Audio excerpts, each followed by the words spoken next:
Welcome to Across the Desk, where we discuss entrepreneurship, small business, and everything in between.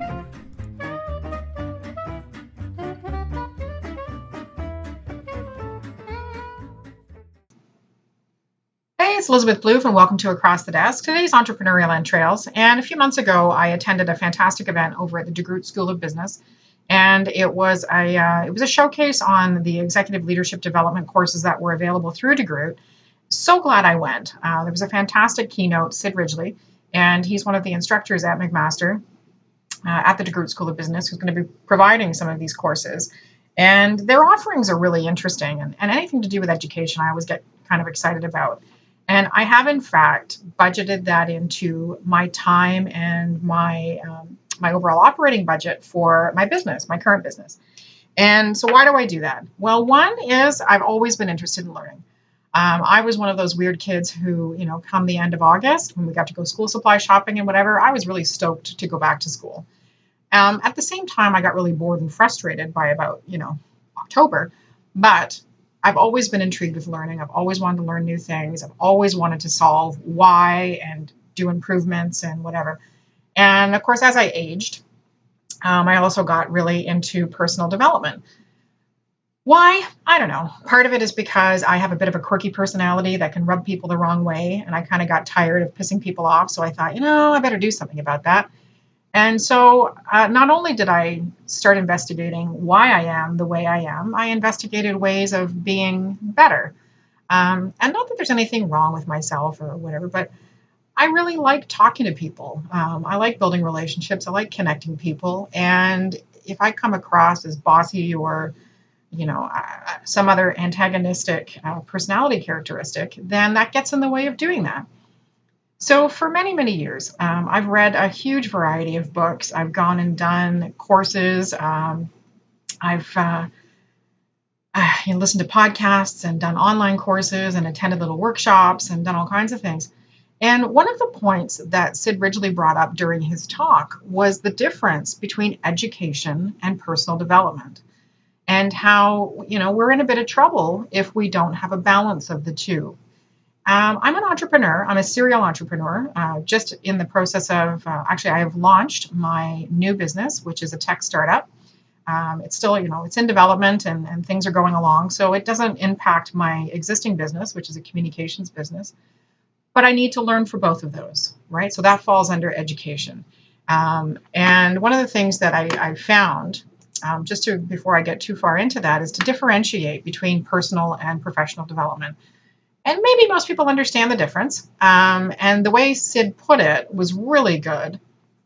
So unfortunately, I can't remember exactly how he put it, but it made me stop and think. It made me take note.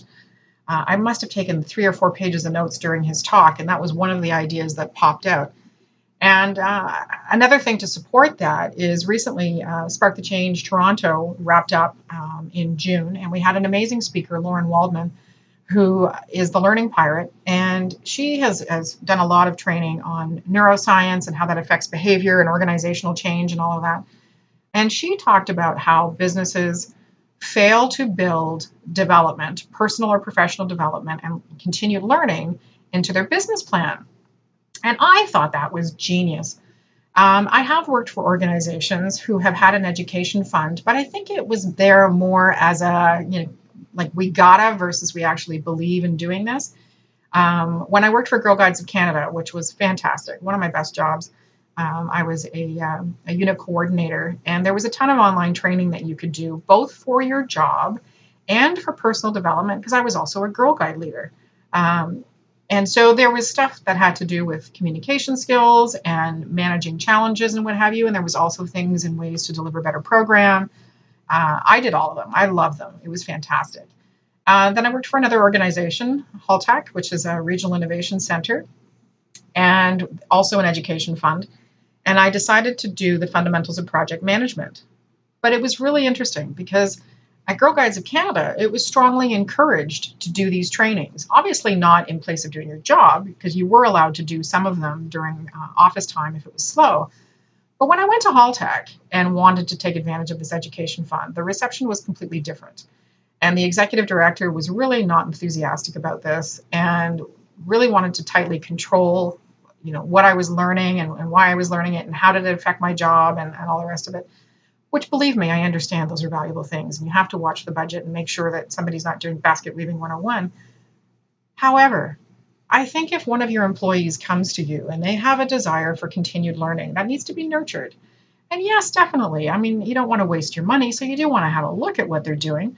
But for the most part, for me anyway, with my new company, there's definitely going to be an education fund. And if you come to me and you want to do a personal development course, then yeah, okay, let's throw some money towards that.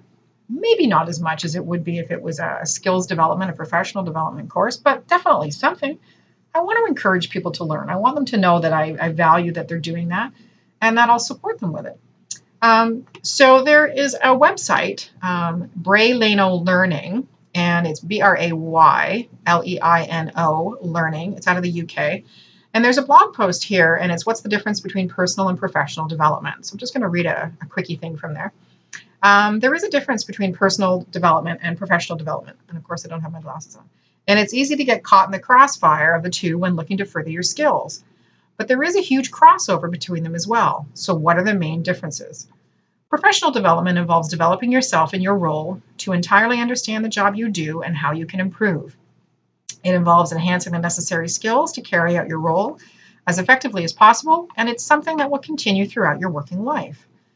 With changes to our working lives happening every day, be it economical change, amendments in legislation, or even the advance of technology, it's important to develop your skill set to remain effective in your career. Absolutely. And this is not a suggestion to employers that people continue with professional development so that they can, hightail it out 6 months later. I'm certain that can happen. Please don't let that prevent you from taking the opportunity to support ongoing educational challenges. When you invest in your employees, and I'm going to read you something from Richard Branson's autobiography, it benefits across the board. And even if they do end up leaving because they now have a set of skills they didn't have before, maybe talk to somebody about that and make them a better offer at your company. It's worth doing that to help keep people. So effective professional development involves ensuring your knowledge and understanding of your area of expertise for your career is always at the highest possible level.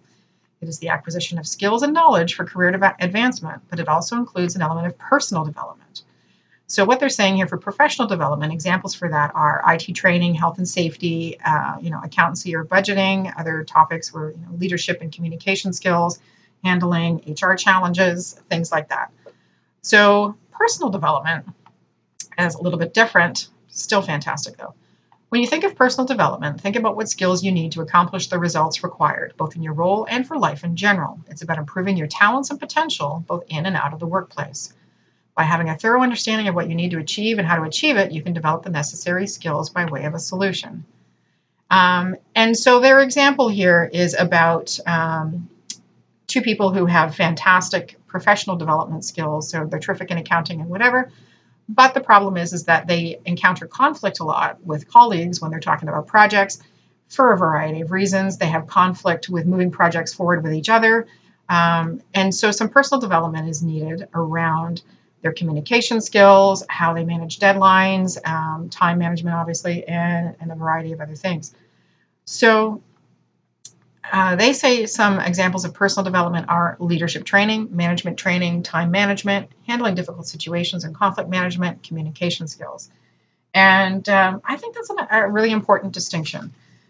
The other emphasis is make sure that this is a part of your plan. Whether you are an employee or an entrepreneur, ongoing education, be it professional or personal, is really vital to your ongoing success. If you listen to my Wise Words podcast it was John C. Maxwell, the 15 Invaluable Laws of Growth, fantastic book. And he puts a real emphasis on continued learning, whether it's through workshops, whether it's through a mentorship relationship, whether it's through book learning or courses or whatever. It's identifying areas of your personality or your business skill set that require some improvement, making a plan and making it a priority. And that's the biggest thing, is you have to make education, be it personal or professional, a priority for you, for your employees, for your family, whomever. You need to support that. The website that I told you about, the braylenolearning.co, they offer a professional development plan that you can download. I mean, it's an email catch, but it's a neat little document. And it's a professional development plan. And it takes you through the steps to create SMART objectives. And SMART is an acronym. I'll be damned if I can remember, but it's accountable. I don't know. You're measurable goals, essentially. I'm having a moment. Sorry. And so where do you see yourself over the next year? What goals are you making for yourself? And then what skills, knowledge, and experience do I need to acquire to develop myself further? How will I achieve it? And what's the deadline? And, whether you're an entrepreneur and you're running the show yourself, it's a really important conversation to have with yourself. And I do that on a regular basis. One of the reasons I do it is for my podcast, but the other is there's a lot I need to know. I just recently bought for my tech startup, I bought a software project management book that I'm going to start reading shortly. And I'm going to be developing a coaching program as one of the phases for my new business. So I need to understand the difference between normative and ipsative metrics for assessing abilities and skills.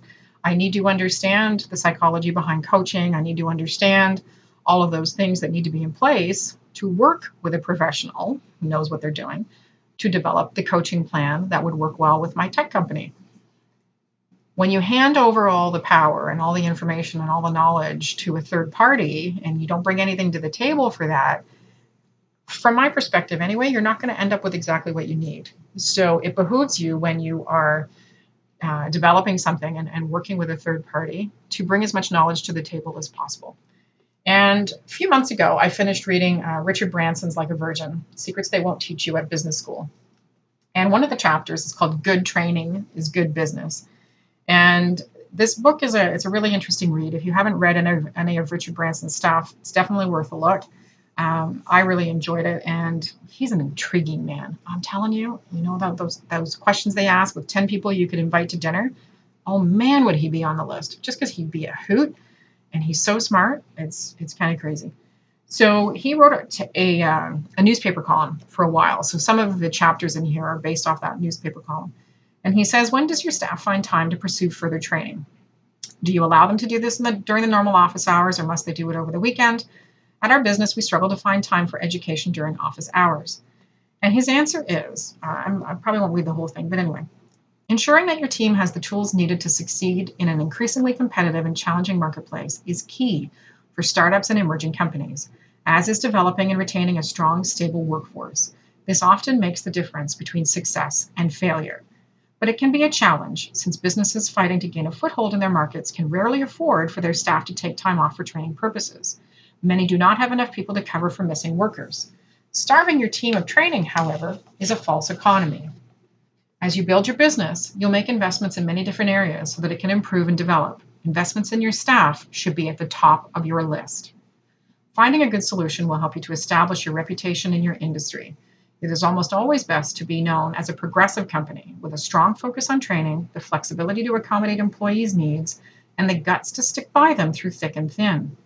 While doing this might not be easy in today's economic environment, it may be worth any short-term hardship because your company will attract some of the best people in business, and they will help you stay ahead of the competition.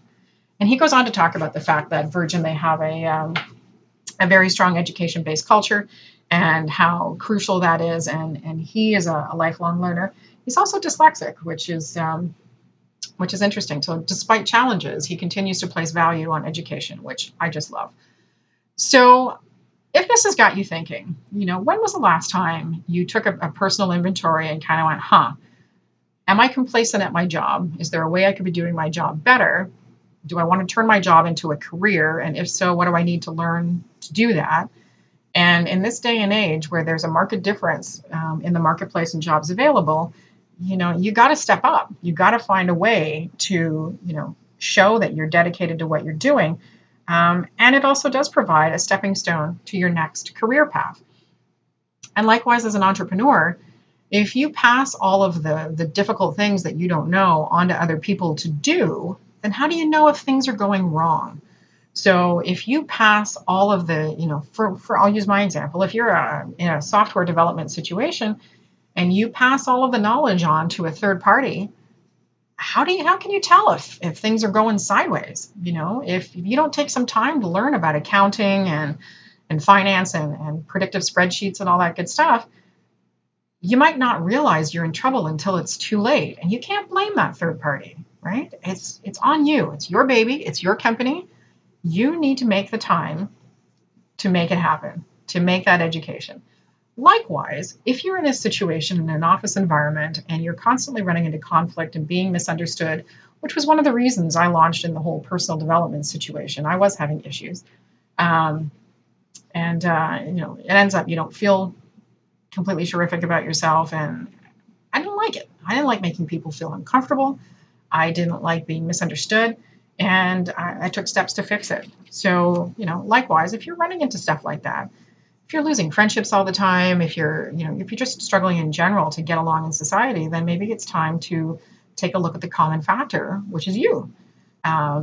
Everybody, and my husband said this to me years ago, and he wasn't meaning it as an insult by any stretch of the imagination, but everybody has something they could be working on.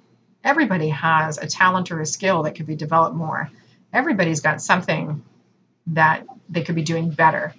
And this is a way, using these personal development plan tools, making learning a priority, understanding the balance between education and personal development is everything that you need to be successful, whether you're an entrepreneur, whether you're an employee, just in life in general. So strongly recommend that you take a look at DeGroote School of Business, especially if you're looking at management and leadership development.